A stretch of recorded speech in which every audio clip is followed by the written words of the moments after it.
I was cleaning out my wallet when I discovered a receipt from a cafe I'd never visited. It was crumpled and faded, tucked behind expired insurance cards and business cards from people I couldn't place. On the front was the name The Second Cup and a date from 6 months earlier. On the back, in careful handwriting, someone had written, "Come back when you're ready to start over." I stared at it for a long time. I was sure I'd never been to that cafe, but those words, "ready to start over," tightened something in my chest. I went there out of curiosity, expecting nothing. When I walked in, the woman behind the counter looked up, smiled, and said, "I was wondering when you'd come. Before we go further, have you ever felt like you needed to start again, but didn't know where to begin? Tell me in the comments. And if you like stories about second chances, unexpected guidance, and finding your way back to yourself, subscribe so you don't miss the next one." Now, back to the day I found a receipt that changed everything. I'd become the sort of journalist I'd once despised. I worked for a digital media company called BuzzStream, one of those content mills that churned out endless clickbait to drive ad revenue. My role was to craft sensational headlines and shallow pieces people would share without reading. You won't believe what this celebrity did. This one weird trick doctors don't want you to know. It was trash. I knew it was trash. Still, it paid $68,000 a year. I'd convinced myself that was enough. It hadn't always been like this. 15 years earlier, fresh out of journalism school, I had ambitions. Real ambitions. I wanted investigative reporting that exposed corruption, told important stories, and made a difference. I wanted to write work that lasted longer than someone's quick scroll. But investigative jobs were rare and poorly paid. After a year freelancing and barely covering rent, I took a job at a local site, then a larger one, and eventually BuzzStream, where the money was better but the work hollowed me out. I told myself it was temporary. Save money, then pursue meaningful work. 15 years later, I was still writing celebrity gossip. The part of me that once cared about journalism was nearly gone. The only good part of that life was my girlfriend, me. She worked as a nutritionist in the same office building. We first met in the elevator and continued to run into each other there every day. "How was work?" she'd ask when she stepped in and gave me a quick kiss. "Fine. Same as always." "Are you happy there?" "I'm fine." I said that, but I wasn't fine. I was miserable and cynical. I dreaded mornings, sat through 8 hours writing pieces I didn't care about, and came home too drained to do anything meaningful. I stopped reading, stopped following real news, and stopped caring about anything beyond the numb routine of work and sleep. One Saturday in March, me was probably at a conference, and I had the day to myself. I decided to clean my wallet. It had become absurdly thick with old receipts, expired cards, and scraps of paper I'd tucked away and forgotten. I spread everything across my kitchen table and began sorting. Most of it went straight into the trash. Then I found a receipt that made me pause. It was from the Second Cup in Phoenix. The stamp read September 14th, 6 months earlier, for $4.50 paid in cash. I was certain I'd never been to a cafe with that name. The handwriting on the back caught my eye. "Come back when you're ready to start over." I turned it over and over, trying to understand how it ended up in my wallet. Had someone slipped it in? Had I picked it up by mistake? The message felt oddly meant for me, as if it recognized something I'd been avoiding. I Googled the Second Cup Phoenix. It existed, a small cafe in Arcadia about 20 minutes away. The photos showed a cozy space, wooden furniture, hanging plants, a chalkboard menu. Not trendy, not Instagram perfect, just warm and genuine. I should have tossed the receipt and moved on. It was probably a mistake, but I kept looking at those words. "Come back when you're ready to start over." What if I drove over there just to see? It sounded ridiculous when I said it out loud in my empty apartment, but I already had my keys. The drive took 25 minutes through Saturday traffic. Arcadia felt quieter and older than the parts of Phoenix I usually visited. Tree-lined streets and older homes.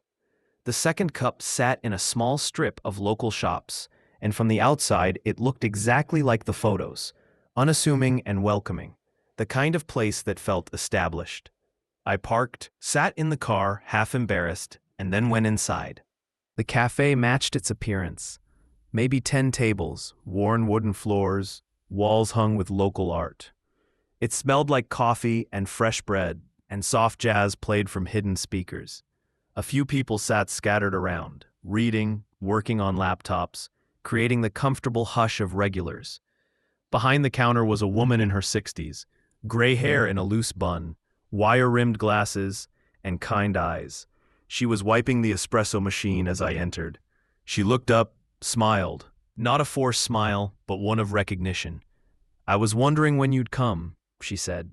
I blinked. "I'm here for coffee, I suppose. What can I get you?" she asked. I told her I'd never been there before. "I know," she said, "but I expected you." She introduced herself as June and welcomed me to the second cup. I held up the receipt. "I found this in my wallet. I don't know how it got there. Someone wrote a message on the back." June looked at it and handed it back. "That's my handwriting. I wrote that about 6 months ago," she said. "But I didn't give it to you personally. I just knew you'd find it when you were ready." "What do you mean?" I asked. "What matters is you're here now. What would you like?" she said. The interaction felt like stepping into a scene whose script I hadn't been given. June made my coffee black and told me to sit. I found a window table, bewildered. A few minutes later, she brought the coffee and unexpectedly, a blueberry muffin. "On the house," she said. "You look like you could use something sweet." I thanked her and, still confused, asked her to explain what was happening. June sat down across from me, which surprised me. The place wasn't busy. It seemed unusual to have the barista join a customer. "It's come to my attention you were lost," she said, "that you'd forgotten who you were supposed to be. I thought I might help. I knew the only one who could help was you. But a nudge doesn't hurt." So I wrote that note and waited. "Waited for what?" I asked. "For you to be ready. You could have tossed the receipt, ignored it, but you came. That means something." I tasted the coffee. It was rich and smooth in a way the chain coffee I drank at home never was. I admitted I didn't even know what starting over would look like. "That's normal," June replied. "Most people don't. But this place helps people figure out what they've forgotten about themselves. If they're willing. Come back. Not just once out of curiosity. Come a few times. Sit. Drink. See what happens. No pressure. If nothing changes, at least you had a good cup of coffee." I should have left after the first visit, chalked it up to a strange detour, and gone back to my routine. But June's warmth and the cafe's atmosphere made me stay. I watched people coming and going and noticed they all seemed to know June well. She knew more than their orders. She knew how to listen, when to speak, and when to be quiet. When I left, she called, "Come back soon, Oliver." "How do you know my name?" I asked. "See you next time," she said. 3 days later I returned, telling myself it was just for good coffee and because I had nothing better to do on a Wednesday afternoon. But I was curious about June and about whatever pull was drawing me back. She greeted me like an old friend. "Oliver, good to see you." "The usual?" "I'd only been once."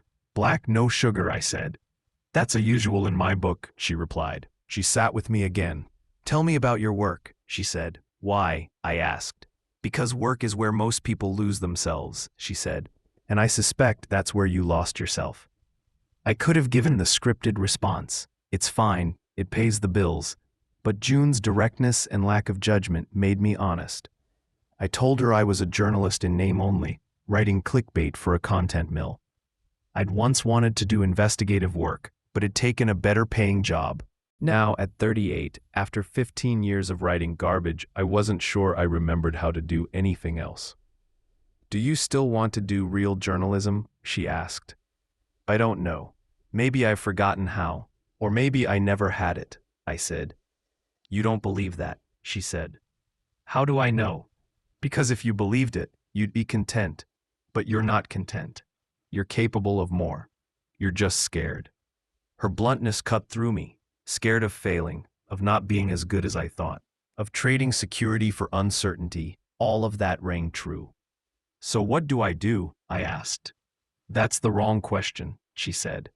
Ask what you want. If nothing was stopping you, no fear, no money worries, no voice telling you to settle, what would you want? I didn't have to think. I wanted to tell stories that mattered. Real reporting about real people and issues. Work that took time and could actually change things. I'd wanted that before I convinced myself it was impossible. Then do that, June said. It's not simple, but it is simple. You don't need permission or a prestigious job. Start doing the work you care about, even one story, even if it's just for yourself. Start and see. Over the following weeks, I began going to the Second Cup almost every afternoon after work. Mie was busy with her specialization course, so she didn't ask many questions. The cafe became part of my routine and something I looked forward to. I learned the regular stories. Mario, who left corporate law to teach. Adriana, an artist returning after a 10-year halt following harsh criticism. Lenny, newly divorced and figuring out who he was. They were all folks at crossroads, attempting to start over, and June was a steady presence, offering coffee, listening, and asking questions that helped people find answers themselves. I started bringing my laptop and used those afternoons to write. Not for BuzzStream, but the kind of journalism I cared about. I began with a small profile of a local housing activist. The work was difficult and my drafts were messy. But for the first time in years, I felt excited to write. Stories occupied my thoughts during commutes and even during the tedious parts of my job. I felt alive in a way I hadn't in a long time. June would glance over my shoulder now and then and ask a single question that revealed what the piece was missing. "This is good," she said one afternoon, reading my housing story draft. "You're finding your voice again." I'd forgotten I had a voice. Years of writing for clicks had obscured it. But it was still there. I just had to remember. 6 weeks after my first visit to the Second Cup, I finished my first proper piece of journalism in years. It was about an activist named Rosa, who'd spent 2 decades fighting for affordable housing in Phoenix. The piece ran about 4,000 words, deeply reported, full of interviews, research, and nuance. It was everything my BuzzReam work was not. I didn't know what to do with it, but I had written it, and that alone meant something. That evening, I showed it to Mie. We were on her couch. I opened my laptop with my hand shaking. "I wrote something different," I said. "I want you to read it." She read while I sat beside her, nervous. When she finished, tears filled her eyes. "Oliver, this is beautiful. This is the kind of writing I always knew you could do." "You really think so?" "It's more than good. It's the best thing you've written in years." "What will you do with it?" "I don't know. Mostly I wrote it to prove I still could. You should pitch it. To a real publication, not BuzzReam. Somewhere that will respect this." The idea terrified me. What if they rejected it? What if I wasn't as good as I hoped? But June's words kept returning to me. Start doing the work you actually care about. See what happens. I pitched the story to an online magazine focused on social justice. 2 days later, they replied. They wanted to publish it. They offered $500, hardly enough to live on. But it wasn't about the money. It was validation that I could still do this, that I wasn't entirely lost. The piece ran a week later and spread. Readers said they'd learned things, donated to Rosa's organization, and wanted more work like that. I sat in the Second Cup that day, reading comments on my phone, and felt something I hadn't felt in over a decade. Pride in my work. June brought over a coffee. "I saw your story made an impact," she said. "You read it?" "Of course. I'm proud of you, Oliver. You did the hard thing. You started over." I don't know if one story counts as starting over. I still have my job at BuzzReam. Most of my day is still clickbait. "Starting over doesn't happen all at once," she said. "It's the small choices repeated every day. You made one today. You'll make another tomorrow. Those choices add up to a different life." I sat with that, then asked the question that had been on my mind for weeks. "June, how did that receipt end up in my wallet?" She smiled. "Are you sure you want to know?" "Yes." "All right. It was me. She came here about 7 months ago. She found the cafe by chance, and we talked. She told me about you. How talented you are, how lost you'd become, how painful it was to watch you drown in work you hated. I asked if there was anything I could do. She said you'd resigned yourself to life being what it was and couldn't imagine it being different. So I wrote that message on a receipt and gave it to her. She said she'd slip it to you without making it obvious. She paused. I think she tucked it into your wallet. My eyes stung. She did this 6 months ago? Yes. She said you'd find it when you were ready, not a day sooner. Why not just tell me to come here? Why be secretive? Because you would have resisted. If it came from her, you'd feel pressured. Finding it yourself and coming of your own choice, that's what makes it stick. June's voice softened. She loved you enough to let you find your own way. I felt overwhelmed. Me had carried this quietly for months, watching me suffer, knowing of a place that might help, and waiting until I was ready. Not pushing, only trusting. I need to thank her, I said. I drove straight to Me's apartment. She opened the door surprised. Oliver, is everything okay? June told me. I held up the receipt about you planting that message in my wallet. Her face shifted, hope mixed with nerves. I didn't know if I should tell you. I worried you'd be angry that I interfered. Angry? You saved me. I was drowning, and you threw me a life raft without making me feel like I was drowning. Do you know how incredible that is? I could see she was close to tears. I couldn't watch you so miserable. But if I pushed, you'd push back. So I thought maybe if you found your way here on your own, it would work. God, it worked, I said. I've been writing again. Real writing. I published a piece I'm proud of. It all started because you planned this. I'm so glad, she said. I've seen you come alive. I didn't deserve you, but thank you for letting me try. Thank you for believing. She hugged me and said, I always knew you could. You just needed to remember. That night, I made a decision. I opened my laptop and began outlining an idea I'd been circling for weeks. A series of long-form pieces about people who started over. Those who left careers, ended relationships, changed paths, and rebuilt. Not saccharine inspiration, but honest, deeply reported accounts of the messy work of beginning again. I'd call it Second Chances.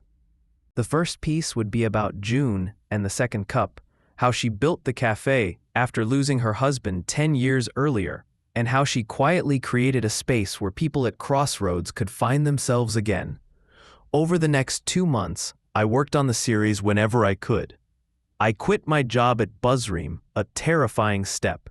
Me supported me completely, even offering to help with rent until I got established. An editor who'd read my housing piece reached out and loved the Second Chances idea. The series launched in October. Each story took weeks to research and write, the kind of careful journalism I'd always wanted to do. The response was strong. Readers connected with the honesty, the hope, and the reminder that it's never too late to change direction. Other publications contacted me. My pay improved. Not BuzzReam money yet, but enough to live on and keep doing the work. 6 months after finding the receipt, I returned to the second cup on a Saturday morning. The usual?